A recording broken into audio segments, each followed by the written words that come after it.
Welcome to the 8th Annual Loft Film Fest. I'm Peggy Johnson. I'm the executive director of this nonprofit art cinema that puts on this festival every year. And I really want to thank you for being here for this very special night with Noam Chomsky. This is kind of like a dream come true for a lot of us, so I'm sure that's why you're here too. I want to start out by thanking our title sponsor, Desert Diamond Casinos and Entertainment. They've been loyal sponsors for years, and without their financial support, this wouldn't be happening, so I really want to thank them. We also got a grant from the National Endowment for the Arts this year for this festival, which is a big deal.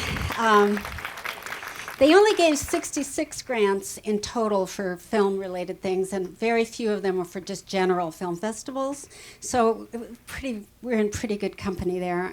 And we just found out this week that they gave us a grant for next year, too. So very excited about that. I also really want to thank one of our major partners, which is the College of Social and Behavioral Sciences. They support us, have supported us for a long time financially, but more importantly really is with their partnership in so many different things that we do, from journalism on screen on, and this, I don't want to even start. But for tonight, they're a very special partner because they arranged for Professor Chomsky to be here tonight. So J.P. Jones is in the back, the dean, and I really want to thank him and everybody at SBS for their incredible support. We love SBS. Our presenting sponsors are the Arizona Inn, Buffalo Exchange, the Geico office, which is located next door, Tucson Lifestyle, and Zocalo, which printed our beautiful programs. We really want to thank them. And I really want to take just a minute to thank the staff who works in this festival, because I think they're extraordinary. And the programming, the quality of the films, and the representation that it contains, and everything about the program is so thoroughly well thought out, and I'm so proud. J.J. Giddings and Jeff Yance are the co-directors, and they've been great leaders for programming this really great fest. So I'm proud of them and everybody who works at the Loft, including everybody at the theater and the people that sell your popcorn and your tickets and the projectionists and everybody. I also really want to thank our volunteers who are amazing, 100 plus. Our board of directors, several of whom are here, and of course our loyal Loft members. We thank you so much. We have about 7,000 now, so pretty good. Quickly, we're doing a drawing for 2 passes to next year's film festival, so there's a place in the lobby you can fill out a form. And next year is going to be great. One of the things we're going to be doing is going solar. So this entire building will be powered by solar. And it will include covered parking. So there'll be those 2 things to look for. If during the film you'd be careful to be sure all your devices are silent and your screens don't light up, we'd appreciate it. And if you take your stuff with you when you leave, that'd be great, and make it easier on the staff. And that's all the housekeeping. Now, I want to introduce the co-director of the festival, and when he's not doing that, the program director, Jeff Yance, who will be presenting Professor Chomsky with the Lofty Achievement Award. Jeff? Thank you, Peggy. So, welcome everyone. Needless to say, we are very excited. This is an example of why I love working here at the Loft Cinema. 2 nights ago, we kicked off the festival with an event built around the film Revenge of the Nerds, which is shot here in Tucson, and we had Curtis Armstrong, the actor who plays Booger, here as our guest. And then tonight, we have an entirely different kind of guest. It's everything all under one roof, and I love it.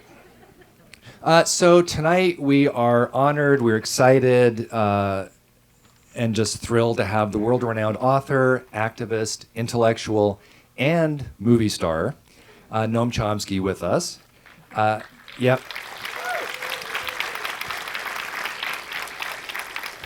So, in addition to being the founder of modern linguistics and one of the most well-recognized public intellectuals on the planet, I like to think of him as an intellectual rock star. We don't have a lot of those.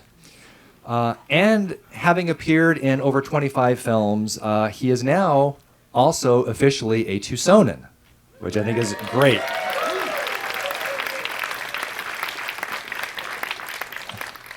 So now we've got some really cool people living here.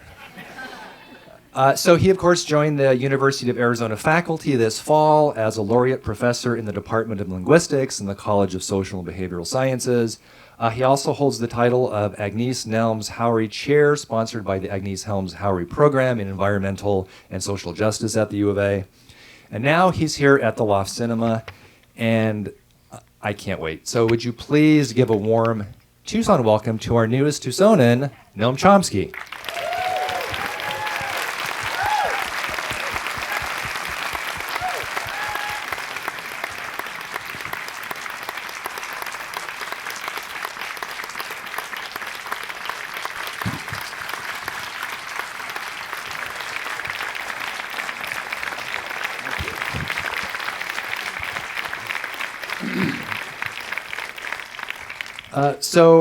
Noam, just before we start having a little discussion here, I just wanted to present you with this. We'll give you a bag to carry this home. I'm sure out of all the awards you've won in your career, this is the one that you were waiting for. In honor of your contributions to cinema, which is why you're here tonight, and of course, I think your tireless and really inspiring efforts to make the world a better place, and for just being Noam Chomsky, we would like to dedicate and give you the Lofty Achievement Award for 2017 to Noam Chomsky. Let's take a picture. You got it? You don't actually have to hold it. We'll put it right here. Thank you very much. We have set aside a place in our new house exactly for that. Oh, great. Well, thank you, Professor Chomsky. That's great. So we're here tonight, Professor Chomsky, to celebrate the 25th anniversary of manufacturing consent, which, of course, is based on your book from 1988, Manufacturing Consent, The Political Economy of the Mass Media, which we have copies of this available in the lobby. I can't imagine anyone doesn't already own this, but just in case, you should get a copy. And then the film, of course, came out in 1992. This is, I think, just one of the most important, relevant political documentaries ever made. And I think anyone who feels like fake news is a modern phenomenon needs to watch this film. So could you talk a little bit about how the book evolved into the film? I can't really say very much about that because I was involved in the film about in the way that the moon is involved in a photograph of the moon. I had interviews and discussions with the producers, and they welded it together and turned it into a film, which, to tell you the truth, I've never actually seen. I can't stand looking at myself or hearing myself. Oh, well then you would hate this film because it's all you, the whole film. Well, it's a very good film, just so you know. They're very talented producers. Yeah, so it's Mark Achbar and Peter Wintonick. Yeah, really just a great film. So this movie is so, as I mentioned, so incredibly relevant today, 25 years on. Could you talk a little bit about, I guess, the book, since you haven't seen the film? I have seen the book. Yes. So could you talk a little bit about how the ideas, the thesis of the book is relevant to us today in 2017? Well, actually, my co-author, Ed Herman, and I had worked together for many years.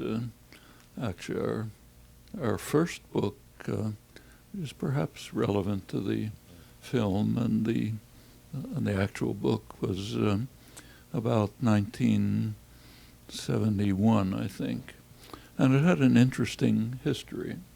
The book was published by a very rather successful publishing company that was producing materials mainly for universities. And the company happened to be a subsidiary of Warner Brothers, now part of Time Warner, pretty soon probably part of something bigger. And the one of the executives of Warner Brothers saw some publicity for the book and didn't like the fact it was called Counter-Revolutionary Violence. And you can guess what the topic was. He didn't like it much, so he asked for a copy of the book, and when he looked at it, he was appalled. And he ordered the publisher to withdraw all copies of it.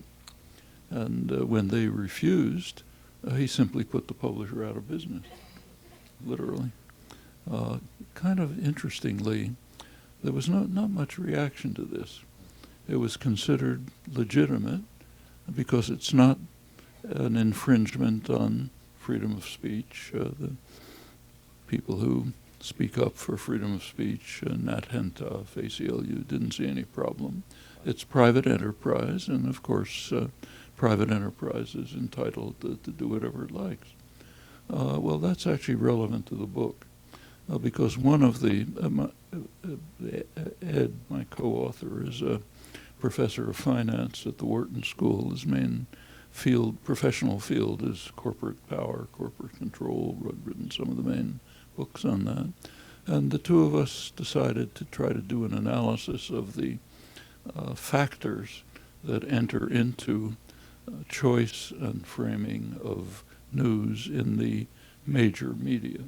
So we, neither of us watched television much, so we kept print media, New York Times, Washington Post, the major media, CBS, a few others.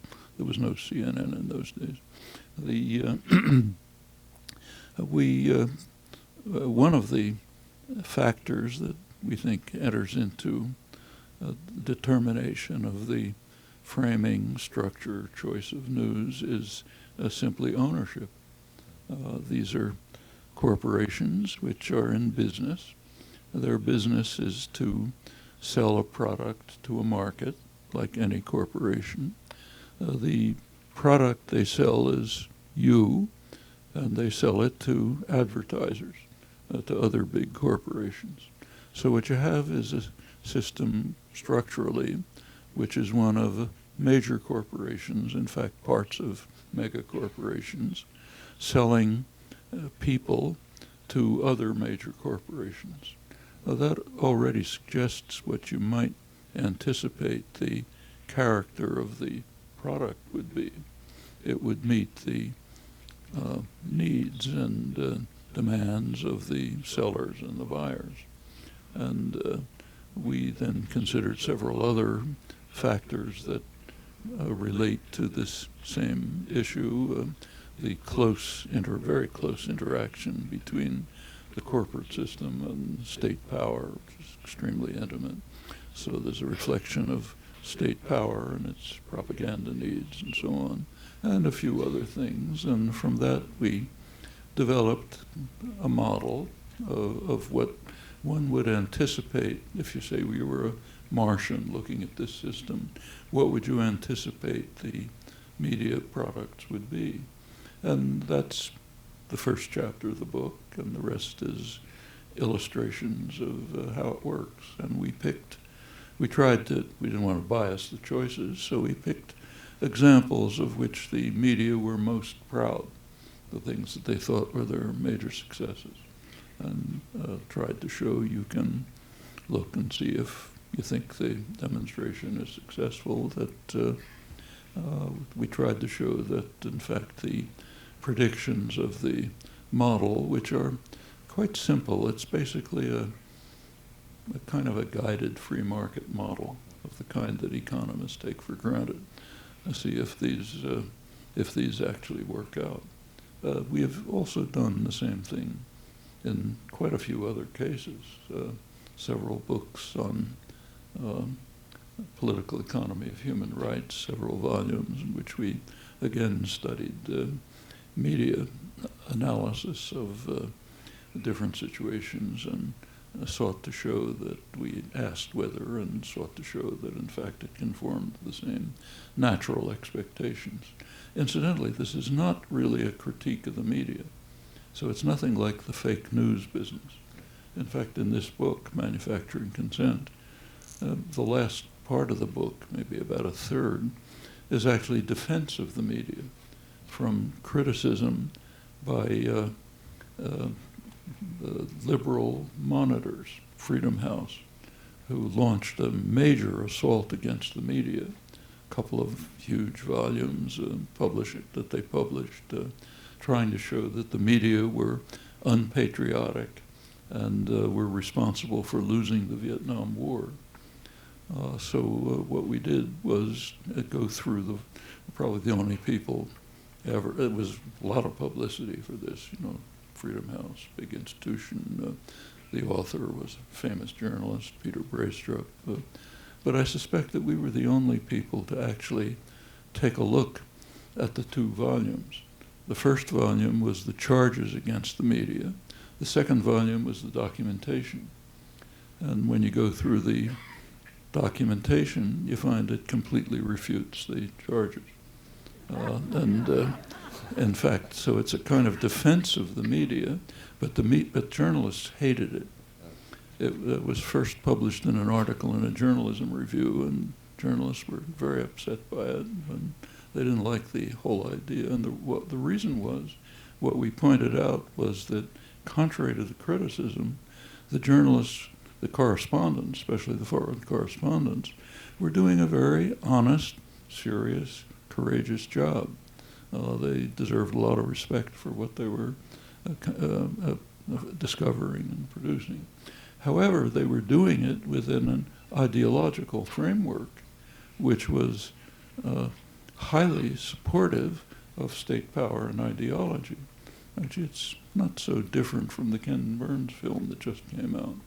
The idea was the war began with, as Anthony Lewis put it from the left, began with blundering efforts to do good. We were desperately trying to bring democracy and freedom to the poor Vietnamese, and unfortunately we failed, so it turned out that we had to withdraw without succeeding in our wonderful aims.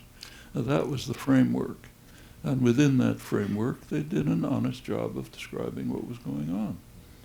And they hated it, because what they want to be perceived as courageous crusaders opposing power and ideology, not as serious, honest professionals doing the job, their own job, within an unquestioned framework of subordination to ideology.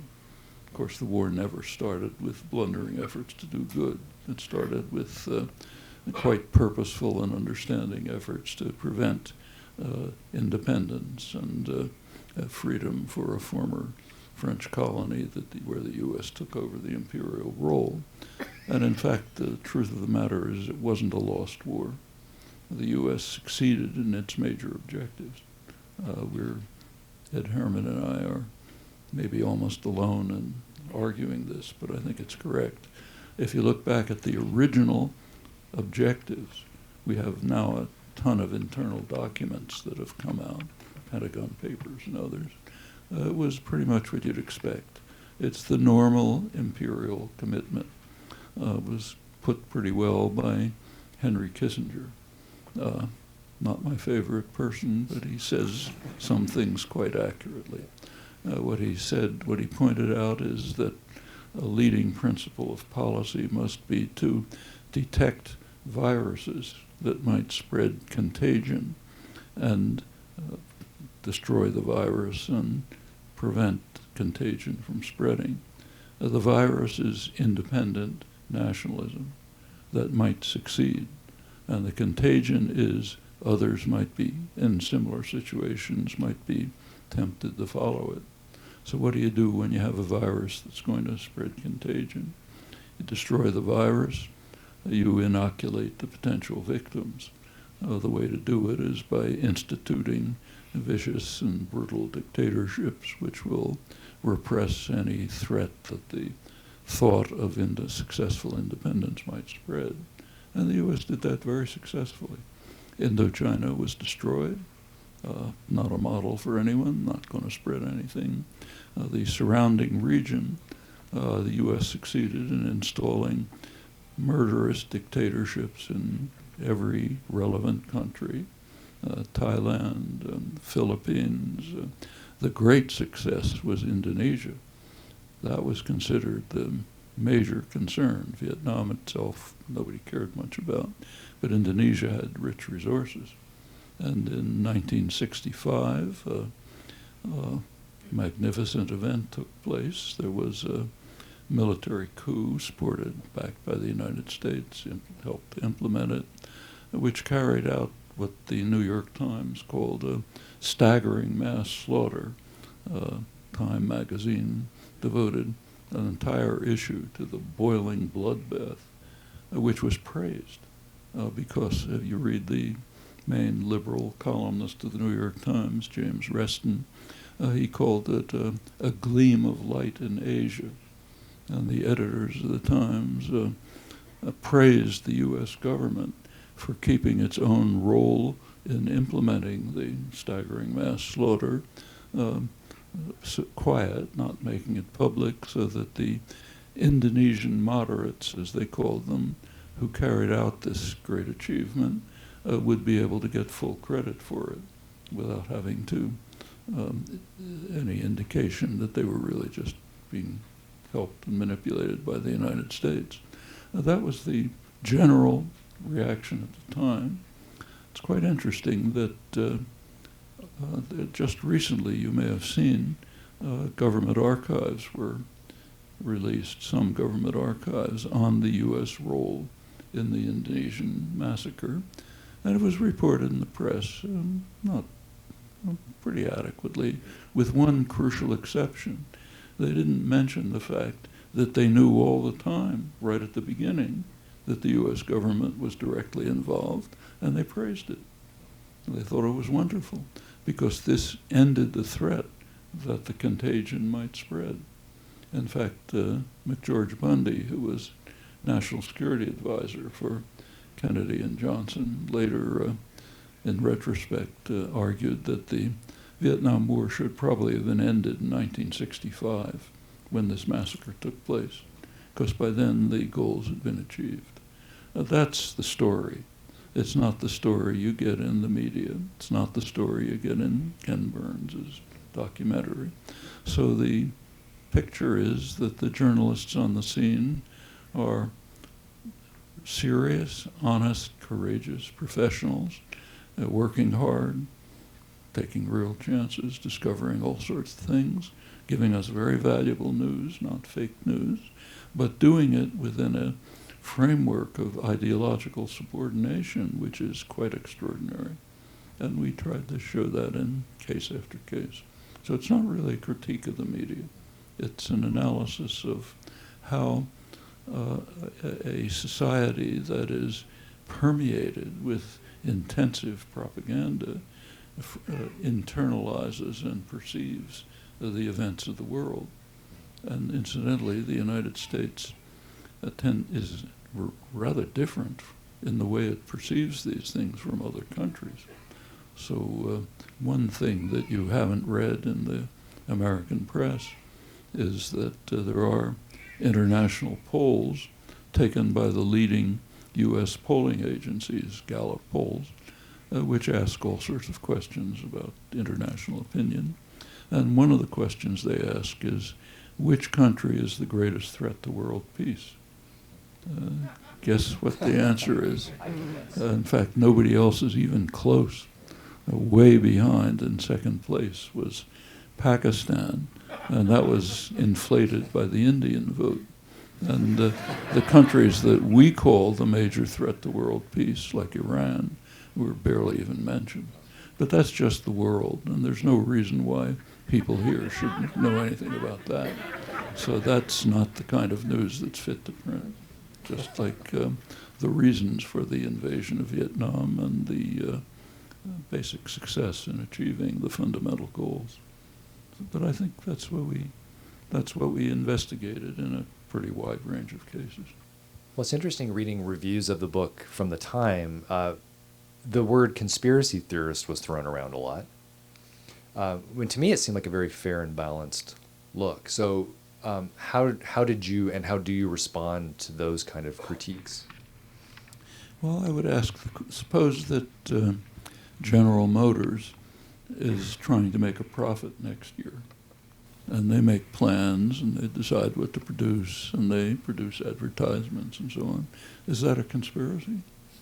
I mean, that's the normal workings of a player in a state capitalist system. That's exactly what we're saying the media are. The same kind of conspiracy as General Motors when they try to make profit. Now, the book and the movie came out pre-internet era, certainly, and you've written and talked a lot about the internet, but could you just talk a little bit about social media and how it relates to the ideas in manufacturing consent? I mean, it feels like we're at an unprecedented time where we have perceived access between the higher and the lower through social media. The idea that our president would engage in a Twitter war with a teenager from Des Moines seems unthinkable 5 years ago. Actually, it's very thinkable. Yeah. For those of you who are old enough may remember the first George Bush, his campaign. His vice presidential candidate was Dan Quayle. And many of you may remember this, in the middle of the campaign, there was a sitcom that was being shown called, I don't know what it was called, it was about some woman named Murphy Brown. Yes. And Murphy Brown in the sitcom made some comment critical of Bush and Quayle. And Quayle responded to her. And then the producers figured, okay, this is great, we can exploit this. So they rewrote the series so that Murphy Brown then responded to Dan Quayle, and he picked it up and responded to her, and there was a big battle going on between Dan, the vice presidential candidate, and a sitcom character. I happened to be in Europe at the time, and people couldn't believe it. So it's not all that new. That's not a new phenomenon, yeah. So does social media give us more access to those in power, or is that just an illusion, do you think? Social media has, first of all, internet does provide us with, in principle, access to many different sources of news and information. So you can, for example, read, say, correspondence in the Middle East to publish in the London Independent. You can read what the Iranian press, how they interpret the events of the world. You can you can pick up the Russian press and Russian media. You can see what they think about things. So there is a diversification of information, but it doesn't fundamentally change the basic sources that we have. The social media provide valuable means for people to present their opinions, to interact with others, to debate, have controversial discussions, and it sometimes is very healthy and productive. But there's a negative side, which has been well discussed, that tends to create what are called, bubbles in which people basically go to a range of media which reinforce their own views. And in fact, that is a major source of conspiracy theories that explode and develop. You may have noticed today, I think, in the press, there was a report of the reaction to the massacre in the church. And immediately, before anything was discovered, the social media were putting out material saying that it was a Muslim who was working for ISIS, when it turned out that he was a white man who lived in a near community. They changed the idea that they changed it to he was a recent convert to Islam, and this was seen. These things were put out and repeated, and you get them. Somebody else repeats them, and they reach a huge number of people. And these are often people who just don't look at anything else. In fact, there was a startling poll taken recently by one of the leading polling agencies, I think it may have been Pew, who asked Republicans alone, not Trump supporters, Republicans, what news source did they trust most? Of course, the mainstream media were way down at the bottom. Fox News was a little higher, but the one they trusted completely was Trump. So anything he says has got to be true, and if it's even if Fox News doesn't accept it, that means they just don't know what they're doing, and that's the kind of extreme sort of consequence that can follow from the creation of self-reinforcing bubbles. And people on the left are not immune to that either. You tend to go to your own sources and you don't hear other opinions. So I think it's got a positive side. It's been, all of us use it and should, in fact, but there are downsides as well. However, as far as the structural analysis given in the book, what we call the propaganda model, I don't think it affects it at all. We have the same major sources of news and information. They're pretty much subject, I think, to the same constraints and conditions, which are just part of the nature of the institutions. Do you think that an ongoing issue is the issue we have with media literacy in the United States in terms of teaching children from a very early age who are saturated with media right out of the womb, practically, how to be critical thinkers about what they're seeing and reading and consuming? Well, I don't think it's so much, I think it's media illiteracy. Younger people just aren't reading. The level, the amount of I can remember as a child, first of all, in those days, back in the 1930s, the newspapers came twice a day. You read the morning newspaper, you read the evening newspaper. They came from different attitudes and opinions. People discussed it. Working people were immersed in media. You go back further, they had their own media. There was a range of opinions. This was just part of life, was to be immersed in media, political discussion, analysis, and so on. That's pretty much disappeared. I think, forget the exact figures, but a very high percentage of young people get their news from Facebook, not from the media, and that's serious. Yeah, it's really frightening. You had a great anecdote last night at the Centennial Hall discussion where you talked about researching fascism when you were in the 4th grade. Which was great. So you were obviously a child who was interested in the world around him, and maybe that's part of it, getting children interested in what's happening. I think children are naturally interested in what's happening, but you have to make sure not to stifle and suppress that interest. I think that's the real threat. There's no need to encourage curiosity among children. Anybody who's had any experience with children know that they're infinitely curious. They are asking questions all the time. They want to know things, want to understand things. And unfortunately, a good part of the cultural and educational system is geared to restraining and controlling and suppressing those natural impulses. And they should be stimulated. So being interested in the rise of fascism in 1939, 1938 was not all that surprising. As a 4th grader, it just kind of blew my mind. So we're already kind of having to wind this down, but because we're in a cinema and we're giving you the Lofty Achievement Award, I just wanted to ask you a little something about movies. I've seen you here a couple of times just watching movies at the Loft, so I feel like maybe you're a fan of film. Well, my wife and I very much like to watch films when we have time, but the problem is finding the time. So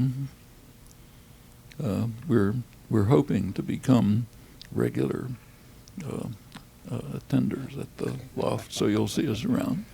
I would love it. I would love it. And are you able to just relax and watch a film for entertainment?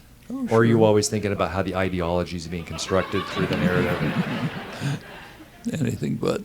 In fact, my wife has introduced me into cinema genres that I didn't know about before, which are a lot of fun. And so my final question is, do you have a favorite movie?